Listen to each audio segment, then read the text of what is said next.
तीर्थ की स्थापना की और हम सब उस तीर्थ में आराधना कर रहे हैं। इस मनुष्य भाव में हमें उत्तम में उत्तम सामग्री मिली।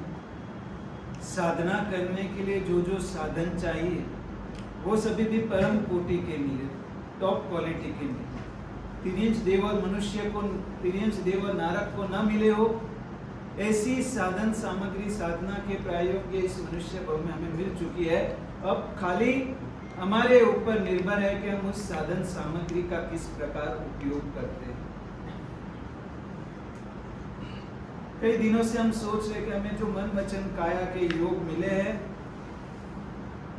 वो इस मनुष्य भाव में एक एक्स्ट्रा ऑर्डिनरी क्वालिटी के मिले हैं, लेकिन ये हमारे मन वचन काया के योग का उपयोग किसमें हो रहा है उसके आधार पर इस योगों की सफलता निर्भर करती है। जब उनको अच्छे क्षेत्र में वापरा जाए तो वे सुयोग बन जाते हैं, मन योग, वचन योग, काय योग बन जाते हैं। और जब उनको उन्मार्ग में वापरा जाए तो वही मन दंड, वचन दंड और काय दंड बन जाते हैं। आज दंड यानी लाठी, लाठी तो वो की वो है, लेकिन वही लाठी किसी गुंडे के हाथ में है तो वो गुंडागिरी करेगा, गुरखा के हाथ में है तो गुरखागिरी करेगा, और गांधी जी के हाथ में आ गई तो गांधीगिरी करके सत्याग्रह करेगी। यानी लाठी का महत्व नहीं, लाठी किसके हाथ में है। वैसे मन वचन काया के योग तो हम सबको एक समान मनुष्य भाव में भी मिले, लेकिन कौन सा जीव उसको किस क्षेत्र में उपयोग करता है उसमें उसकी सार्थकता रही। तो अनादि काल से हमारा तो अनुभव है कि पहाड़ जितनी प्रेरणा मिलती है तब ड्राई जितनी मंद प्रगति शुभ मार्ग में होती है, और अशुभ मार्ग में बिना प्रेरणा के उत्साह पूर्वक हमारे योग जुड़ जाते हैं। तो पानी को ऊपर चढ़ाना है, टैंक में चढ़ाना है तो मोटर लगती है, लेकिन ऊपर के पानी को नीचे गिराना है तो कोई मोटर की जरूरत नहीं। वैसे अनंत भवों में हमारी आत्मा ने इन योगों का दुरुपयोग किया है, इसलिए इस भव में भी जहां भी कोई अशुभ में अपने योगों को जोड़ना हो मन वचन काया को, हमें किसी की प्रेरणा की जरूरत नहीं पड़ती। कभी किसी फ्रेंड ने आपको धक्का मार करके थिएटर ले गया है, सामने से आपको पता चले 4 जन जा रहे, आप 5 बजे जुड़ जाते हो, लेकिन आपको मंदिर तक लाने या उपाश्रय तक लाने में कितने लोगों ने प्रयत्न किया। रविवार और जमणवार 2 बार ना हो तो बोलो अपनी संख्या। शुभ के लिए इतना प्रयत्न, उसके बावजूद कितना अल्प फल, और अशुभ में बिना प्रयत्न किए भी कतारें लगती है, क्योंकि हर भव में उसका अभ्यास है। अब इस भव में अपने को सद्गुरु का योग मिला, प्रभु का शासन मिला और कुछ सोचने का अवसर मिला, तो बस हमें हमारे योगों को शुभ में परिवर्तन कराना है, शुभ के मार्ग पर उसको चलता करना है। इसके लिए हम सोचेंगे कि इस शुभ के मार्ग पर योगों का परिवर्तन हो, इसके लिए माइलस्टोन क्या है। रास्ते पर यहाँ से आप जब लुधियाना जाते हो, कश्मीर जाते हो, हाईवे के ऊपर गवर्नमेंट ने जगह जगह पर माइलस्टोन बनाए ताकि जाने वाले को अपनी दिशा का और अपने सही होने का अंदाज आ जाए। बस हमारे योग भी अब शुभ में परिवर्तन करना है, उसको शुभ में जोड़ना है। उसके लिए माइलस्टोन परमात्मा बता रहे, सबसे पहला माइलस्टोन है श्रवण।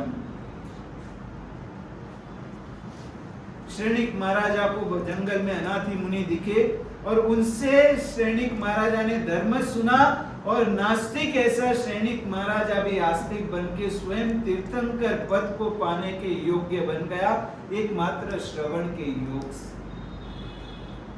रोहिणी चोर को उसके पिता ने अंतिम समय में नियम दिया था कि तू एक काम कर, तू चाहता है कि मैं समाधि पूर्वक परलोक में जाऊं, तो तू हाथ जोड़ ले कि तू कभी प्रभु वीर की वाणी नहीं सुने।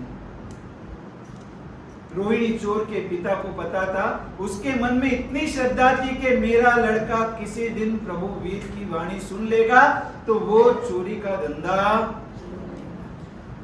इसलिए उसने अपने संतान को नियम दिया, कभी भगवान महावीर की वाणी मत सुनना है।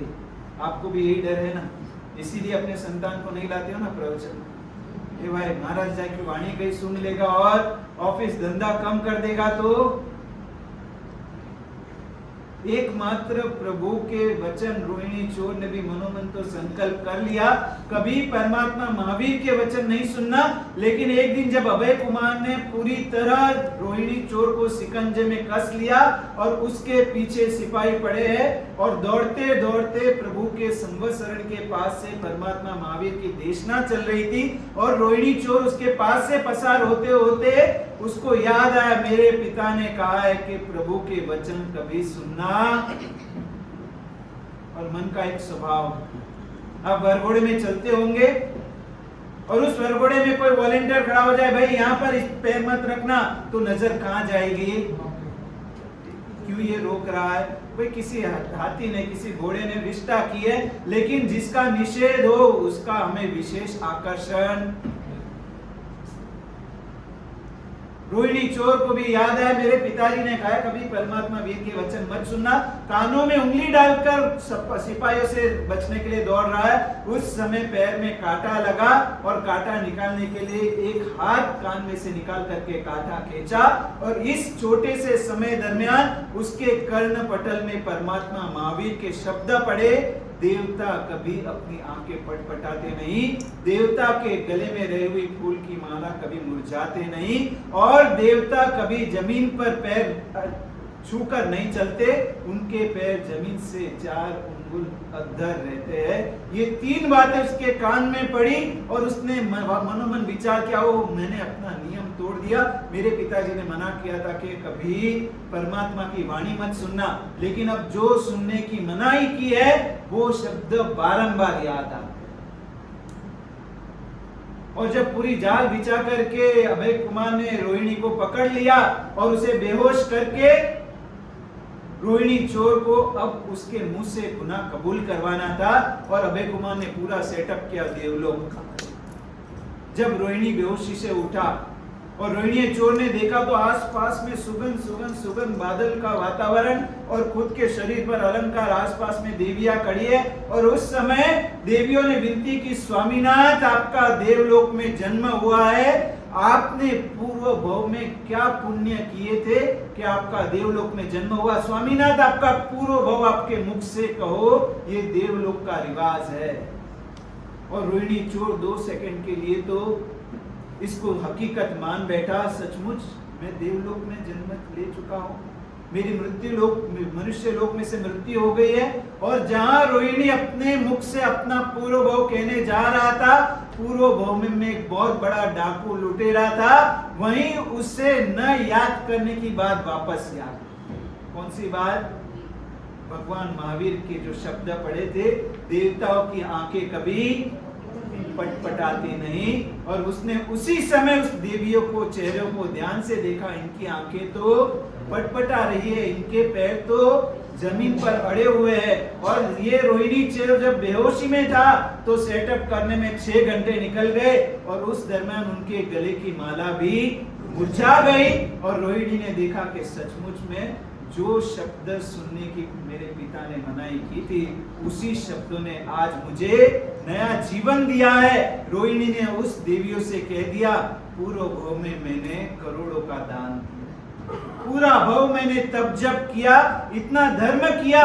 और अभय कुमार जो छुप करके खड़ा था, सैनिक महाराजा, पूरी राजसभा छुप करके खड़ी थी कि रोहिणी अपने मुख से अपना गुनाह कबूले और उसको बरसों से पकड़ने की मेहनत आज सफल होगी। उस जगह सभी सामने आ गए कि इसने तो पूरी बाजी पलट, बिना इच्छा के भी सत्संग के 4 शब्द भी कान में पड़े और रोहिणी का जीवन का उत्थान हो गया।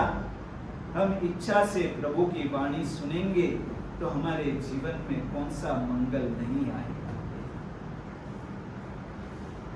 जीवन के उत्थान का, अपने मन वचन काया के योगों को शुभ मार्ग पर दौड़ाने का सबसे पहला माइलस्टोन बताया श्रवण। एक लेखक ने तो बहुत अच्छी बात की है कि आपको कभी प्रभु पूछ ले, आप श्रवण योग में जुड़ गए हो, नित्य परमात्मा की वाणी सुनने का आपके भीतर रस जगा है, और इसके बाद कभी आपको प्रभु सपने में आकर के पूछ ले कि तू कहां पहुंचा, कब मेरे पास आ रहा है, तो आप निश्चिंत तौर पर प्रभु को कहना कि प्रभु बस घर से निकल गया, रास्ते में हो, कुछ ही देर में। समझ रहे हो ना? आप ऑफिस से निकले और आपको ऑफिस के दुकान के आदमी का फोन आए कि सेठ जी बड़ा गिरा के कब आ रहे हो, आप कह दोगे कि बस निकल गया हो, बीच रास्ते में हो, 10 मिनट में पहुंच रहा हो, कितनी निश्चिंतता। वैसे श्रवण योग में जुड़ गए तो वो लेखक कहता है आप प्रभु को कह सकते हो कि प्रभु बस अब मैं रास्ते में हूँ, कुछ ही भवों में आपके पास मेरा स्थान है।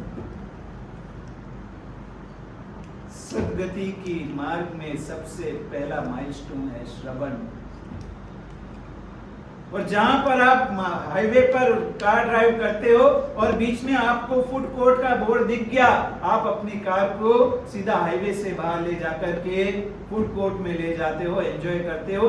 बस इसी प्रकार जहां भी जीवन में आपको सत्संग का, परमात्मा के वाणी के श्रवण का माइलस्टोन दिख जाए, अपने सभी कार्यों को एक बार गौण करके श्रवण की धारा में जुड़ जाना, सद्गति के प्रति के अपने प्रयाण को कोई विलंबित नहीं कर सके। मन वचन काया व योगों को सन्मार्ग पर ले जाने का दूसरा माइलस्टोन है मनन। श्रवण वो पत्थर के स्थान पर है तो मनन वो प्रतिमा के स्थान पर। श्रवण वो छाछ के स्थान पर है तो मनन वो मक्खन के स्थान पर है। आज हम सुनते हैं लेकिन उसके ऊपर चिंतन और मनन कितना करते हैं? कहीं हमारी विकास यात्रा विलंबित हो रही है तो उसमें मुख्य कारण शायद ये भी है, हम श्रवण के योग तक तो पहुंच गए लेकिन सुने हुए शब्दों पर चिंतन और मनन करने की गंभीरता से तब भी हम प्रयत्न शायद नहीं कर रहे। बोलो छाछ में से मक्खन निकालना है, 1 चमची घुमाने से मक्खन निकल जाएगा? उसमें मंथन करने का प्रयास करना पड़ता। बैल घास में से दूध, गाय घास में से दूध देती है लेकिन घास क्या खा लेने मात्र से दूध बन जाता है? नहीं, घास तो एक बार खा लेती है 10 मिनट में गाय, लेकिन बाकी के पूरे दिन उस घास को बारंबार वागोलती है, चबाती है, उसमें से दूध देने की शक्ति पैदा।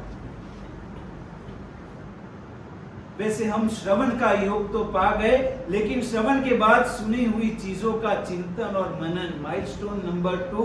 जीवन में जो सुनो उसके ऊपर, जो भी देखो, जो भी सुनो उसके ऊपर चिंतन और मनन की धारा चलनी चाहिए।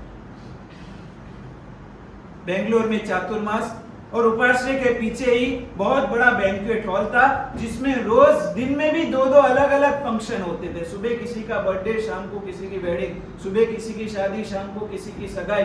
इतना हेवीली पैक्ड, जाम पैक्ड और इतना प्री बुक्ड बैंक्वेट हॉल।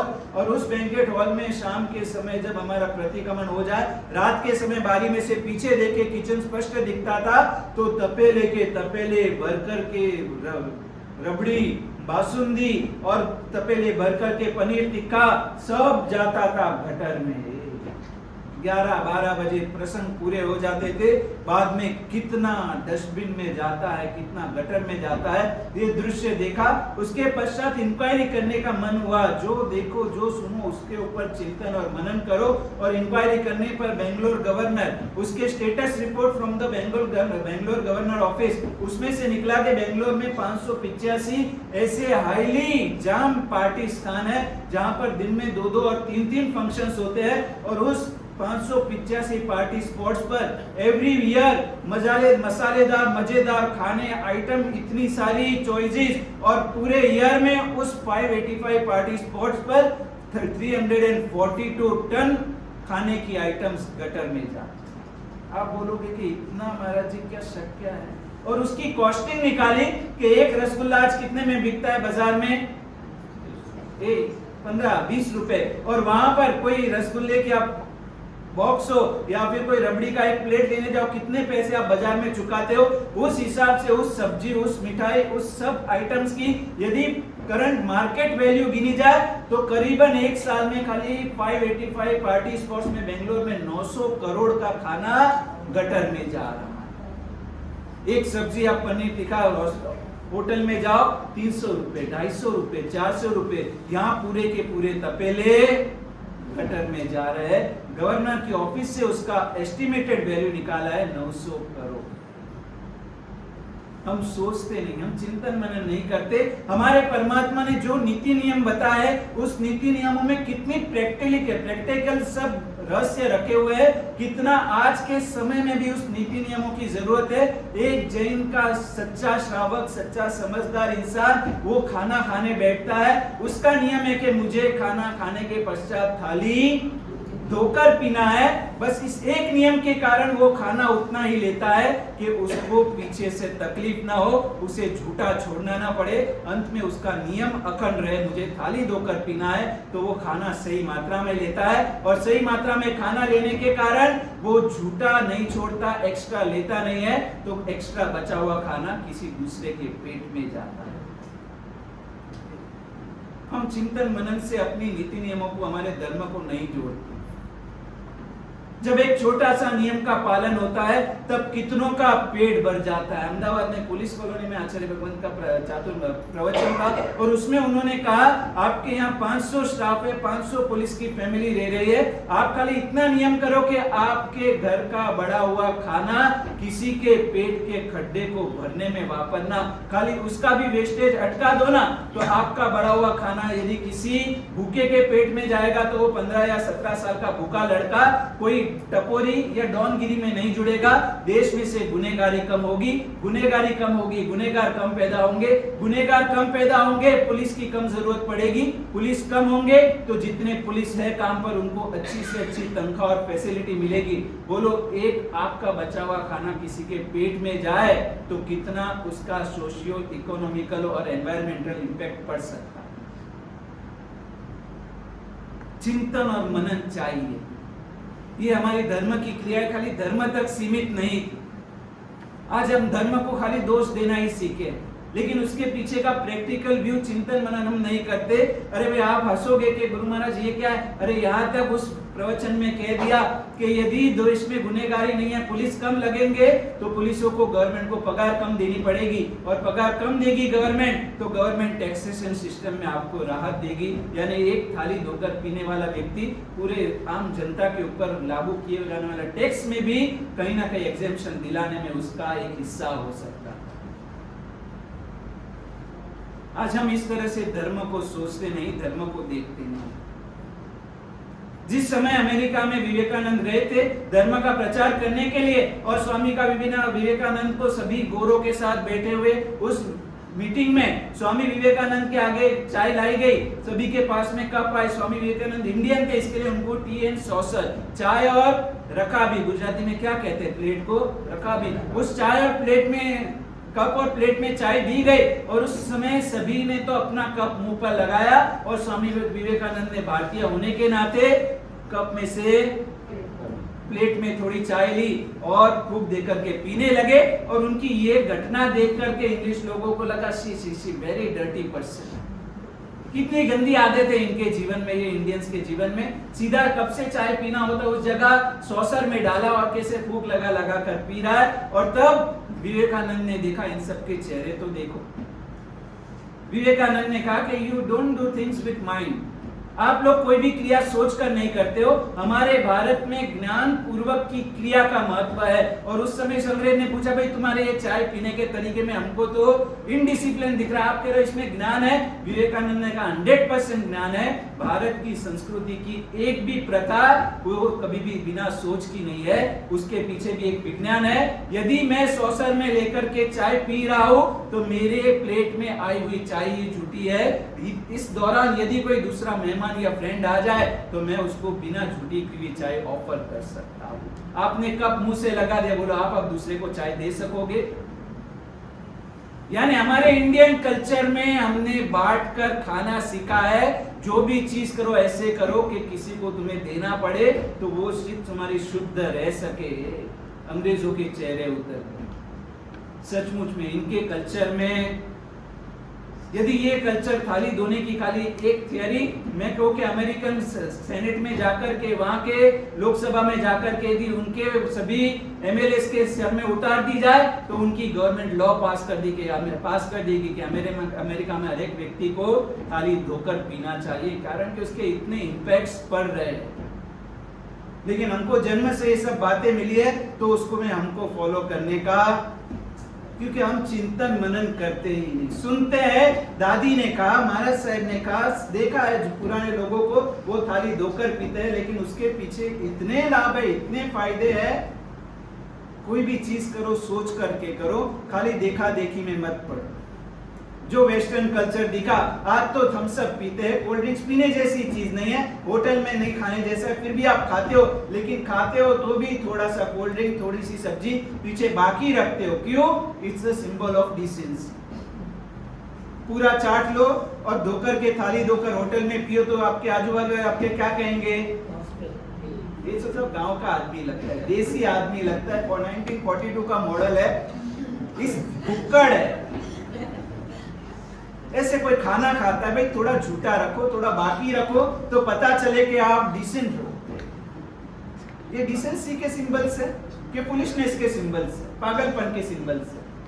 जहाँ भारत में इतने लोग मर रहे हैं, सोमालिया में आप देख लो क्या हालत है, लोगों को खाने नहीं मिल रहा है, और यहाँ खाना मिल रहा है, पैसा चुका करके 2-3 हजार का बिल दे रहे हो आप, और उसके बाद खाना झूठा छोड़ रहे हो। वो जैन भारतीय व्यक्ति, सच्ची बनी हुई घटना, और वो जाकर के जब फॉरेन में किसी प्रसंग पर गया और साथ में उसको होटल में जाना पड़ा, और होटल में जाकर के उसकी आदत कभी भी खाना तो कैसे खाना? बैठ के पलाटी फोल्ड करके, और वो होटल में जाकर के वहां की कुर्सी टेबल पर पलाटी फोल्ड करके बैठा। खाना खाते समय सभी उसके फ्रेंड्स ब्रिटिशर्स और अमेरिकन और जो जैन भी थे, वो सब खाना किससे खा रहे? स्पून से खा रहे, फॉर्क से खा रहे, और ये आदमी रोटी तोड़कर दाल में डुबो करके, और उसमें थोड़ी सी दाल निकली तो कहीं चाट भी ले, और वो सब उसको बोल रहे dirty person, kick him out, इसको यहां से निकालो, एक साथ में होगा तो हम खाना नहीं खा सकेंगे। और उस समय उस आदमी का भी दिमाग घूम गया, हुआ डर्टी। आप किसको डर्टी बोल रहे हो? आपके पास कुछ समझ है? अरे यार, आपके पास कोई डिसिप्लिन नहीं है। वहां के लोगों ने उसको इतना बुरा भला कहा, आपको खाने की पद्धति नहीं आती है, एक तो पहले ऐसे पलाटी लगा करके बैठे हो, आप 5 स्टार होटल में, यहाँ कोई ऐसा बैठता है? उसने कहा, यहाँ के लॉज में कहाँ लिखा है कि पलाटी नहीं लगा सकते? आप मुझे यहाँ का पूरा लॉज बता दो। कोई मैं लॉ तोड़ता हूं तो मैं गुनहगार हूं। मैंने बचपन से, मेरी माँ ने सिखाया, जब भी बैठो पैर लंबे करते तो पीछे से एक टपली पड़ती, पैर बराबर कर। ऐसे संस्कार में मुझे बड़ा किया है, तो मैं अपने संस्कार को टिका कर रखो, उसमें आपको क्या प्रॉब्लम है? फिर वो लोग बोलते हैं कि इस तरह हाथ से खा रहे हो, उंगली चाट रहे हो, चप आवाज आ रही, क्या ये सब लगा है? गंदगी। और वो आदमी ने कहा कि I am not dirty but you people are dirty. आप जिस स्पून और जिस फॉर्क से खा रहे हो, उस स्पून और उस फॉर्क से इस होटल में पहले 5000 लोगों ने खा चुके हैं, और मैं जिस उंगलियों से खा रहा हूं, this is my personal property. आज तक मेरे सिवा किसी के मुंह में ये गई नहीं है। बोलो यू आर डर्टी और आई एम डर्टी। 5000 लोगों ने जो चमची मुंह में डाली है, किसी को खुजली आई होगी तो इस फॉर्क से खुजाया होगा, किसी को और कुछ सर में आया होगा तो डाला होगा, और वो गंदी चमची और फॉर्क खाली धोकर के आपके सामने लगी, आपको चकचकाहट दिख रही है। मेरी उंगली भी आज तक जन्म से किसी के मुंह में डाली नहीं है। This is my personal property. आप लोग गंदे या मैं गंदे, मैं तो ऐसे ही खाऊं। आज साइंस ने भी प्रूव कर दिया, जब व्यक्ति हाथ से खाना खाता है तो उसके जो पॉइंट्स एक्यूप्रेशर के दबते हैं, और उसके जो टेस्ट बर्ड्स एक्टिवेट होते हैं, वो टेस्ट बर्ड्स स्पून से एक्टिवेट नहीं होते। लेकिन ब्लाइंड फेथ, हम कहते हैं धर्म पालने वाले को हम कहते हैं कि अंधा अनुकरण कर रहे हैं, ब्लाइंड फेथ कर रहे हैं। लेकिन ब्लाइंड फेथ कौन कर रहा है? जो पश्चिमी संस्कृति को बिना सोचे अपने जीवन में घुसाते जा रहा है। श्रवण की बात का दूसरा माइलस्टोन बताया, चिंतन और मनन के। आप सोचो, ये चौमासा, ये विराधना की ऋतु है, चारों तरफ जीवोत्पत्ति, लेकिन यही विराधना की ऋतु को परमात्मा ने किस में ट्रांसफर कर दिया? आराधना की ऋतु है। अब आप रात को नहीं खा रहे हो, क्यों नहीं खा रहे हो? क्या चल रहा है? एकादशना चल रहा। अभी क्या चालू होने वाला है? चौमासा। अब रात को नहीं खाओगे, क्यों? चौमासा चलेगा। आप होटल में नहीं जाओगे, क्यों? आप यहाँ प्रवचन में आ रहे हो, क्यों? जो विराधना की ऋतु थी उसको ही आराधना में ट्रांसफर कर दिया। और आराधना को जब हम समझ के करेंगे तो हमें आराधना का भार नहीं लगेगा, आराधना में आनंद आएगा। आप ड्राइविंग करते हो, यहाँ से लुधियाना बाइक पर गए और उस समय आपने बाइक पर हेलमेट को पहनकर रखा तो आपको ज्यादा भार महसूस होगा, या हेलमेट को हाथ में पकड़कर ड्राइव करोगे तो ज्यादा भार महसूस होगा? यानी आराधना तो वो की वही करनी है, लेकिन आपने समझदारी पूर्वक किया, चिंतन मनन पूर्वक किया तो आपको आराधना का भार नहीं लगेगा। और मात्र आराधना करने खातर करोगे तो आपको फील होगा कि ये चौमासा कितना लंबा है, ये तब कितना लंबा चल रहा है, लेकिन तब क्यों करना वो समझ गए आप। एक बार आपको पता चल गया तो आपको तब नहीं लगेगा, आपको तब में आनंद आएगा, आपको लगेगा ग्रेट अपॉर्चुनिटी।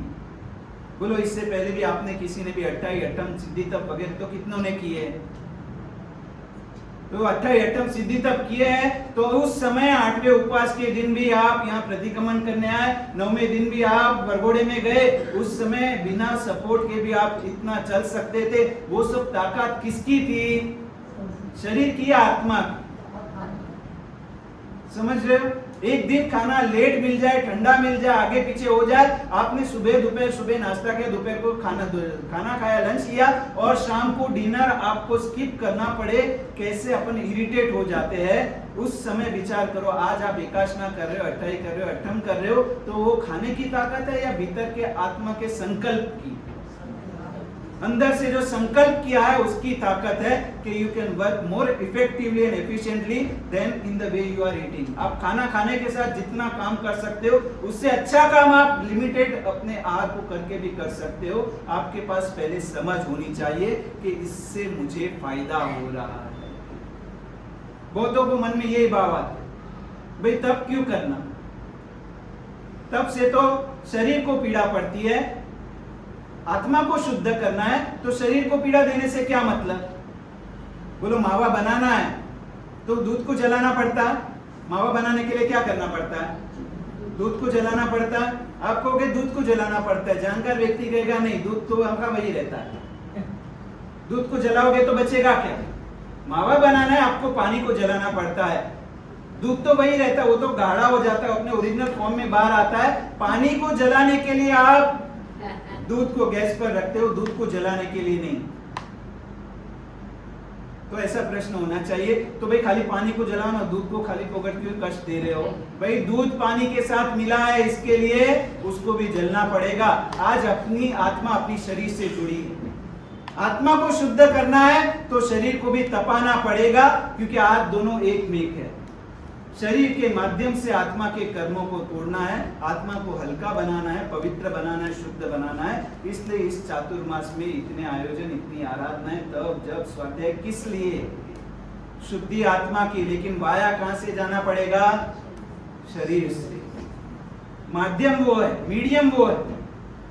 तो ये फायदा अपने को दिखेगा कि मेरा सर दुख रहा है, मेरे आज कमर में पेन है, आज पैर थक गए, आज आकाशना करते करते इतने दिन हो गए, धीरे धीरे मन में कभी ऐसे भाव भी आएंगे तो सोचना ये तो मीडियम है, वास्तव में फायदा आत्मा को हो रहा है और ये मीडियम से ही आत्मा को फायदा होगा। ये समझ आएगी तो आपको तप में कंटाला नहीं आएगा, मन ढीला नहीं पड़ेगा। जो भी करो, सफलता का दूसरा माइलस्टोन क्या बताया? चिंतन और मनन। पहला माइलस्टोन श्रवण था, कायम के लिए श्रवण से जुड़े रहो, कहीं हमारी बैटरी लो हो जाए, हमारे योग उन्मार्ग पर जाते होंगे, कोई ऐसा वाक्य सुनने मिल जाएगा और वापस से हमारे भीतर चेतना जागृत हो जाए। पहला माइलस्टोन श्रवण, दूसरा माइलस्टोन चिंतन मनन। जो भी करो बहुत उसके ऊपर चिंतन मनन करो, जो दृश्य, जो शब्द अपने पास आए उसके ऊपर सोचो। बस समय हो चुका है, इसी भावधारा में हम और भी सोचेंगे। कल नमस्कार महामंत्र का अनुष्ठान, हम अभी त्रिषष्ठी शला का पुरुष पढ़ रहे हैं। उसमें एक बहुत तांत्रिक विधान आया कि जिस समय परमात्मा की संवत्सरण में देशना चलती है, उस समय देशना पूरी होनी आए है, उस समय एकाएक एक स्त्री, सधवा स्त्री, वो अपने मस्तक पर एक थाल में चावल लेकर के आती। और उस चावल को लाकर के परमात्मा के सामने संवत्सरण में रख देते हैं और परमात्मा मात्र उस चावल को देखते हैं। प्रभु की दृष्टि से उस चावल में ऐसा पावर जुड़ जाता है कि बाद में उस चावल को उछाला जाता है, उसे कहते हैं बलि। अपने यहाँ बलि का अर्थ ये होता है, जिसको बाद में लोगों ने अपभ्रंश में ले जाकर के हिंसा की तरफ ले। और वो चावल जो उछाले जाते थे, वो जिसके भी सर पर गिरे उसको 6 महीने तक कोई रोग नहीं होता।